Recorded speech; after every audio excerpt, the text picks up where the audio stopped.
সবাই আগে এই ভিডিওটা দেখুন, তারপর আমি কিছু বলতাছি। তারেক রহমান বাংলাদেশের ইতিহাসে দুর্নীতি ও সন্ত্রাসের এক রাজপুত্র। 2001 সালে বিএনপি ক্ষমতায় যাওয়ার পর রাজনীতিতে তার আগমন ঘটে।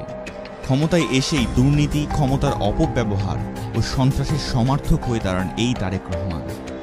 বাংলাদেশে প্রতিহিংসার রাজনীতির প্রচলন, বিরোধী দল দমনে বোমা সন্ত্রাসের ব্যবহার, সবই বাংলাদেশকে দেখিয়েছেন তিনি। দুর্নীতি, সন্ত্রাস কি নেই তার অপকর্মের ভাণ্ডারে। চলুন এক পলকে দেখে নেওয়া যাক তার অপকর্মগুলো।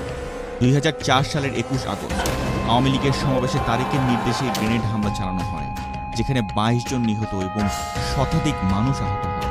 2005 সালের 17 আগস্ট তারেক রহমানের মদদে জেএমবি সারা দেশে একযোগে 63 জেলায় 434 স্থানে বোমা বিস্ফোরণ করে, সেখানে 2 জন নিহত এবং অর্ধশত আহত হয়। 2004 সালের 1 এপ্রিল চাঞ্চল্যকরভাবে পুলিশের হাতে ধরা পড়ে 10 ট্রাক অস্ত্রের চালান।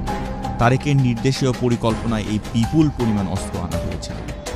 তারেকের পরোক্ষ মদদে 2006 সালের 4 জুলাই বসুন্ধরা গ্রুপের প্রকৌশলী সাব্বিরকে খুন করা হয় এবং পরবর্তীতে হত্যা মামলা ধামাচাপা দিতে 21 কোটি টাকা ঘুষ গ্রহণ করেছিল তারেক রহমান।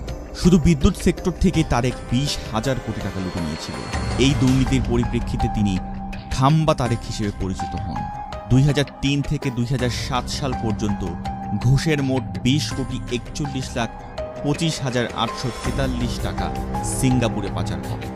এতিমদের সহায়তা করার উদ্দেশ্যে জিয়া অরফানেজ ট্রাস্ট নামে বিদেশ থেকে আসা 2,10,71,671 টাকা আত্মসাৎ করেছিলেন তারেক ও তার মা খালেদা জিয়া। তারেক জিয়া বেলজিয়াম ও সৌদি আরবে 1200 কোটি টাকারও বেশি অর্থ পাচার করেছে। এছাড়া কানাডার কোম্পানি নাইকোকে অনৈতিকভাবে সুবিধা দেওয়ার বিনিময়ে বিপুল পরিমাণ অঙ্কের টাকা ঘুষ নিয়েছিলেন তারেক। আপনার মতামত জানাবেন।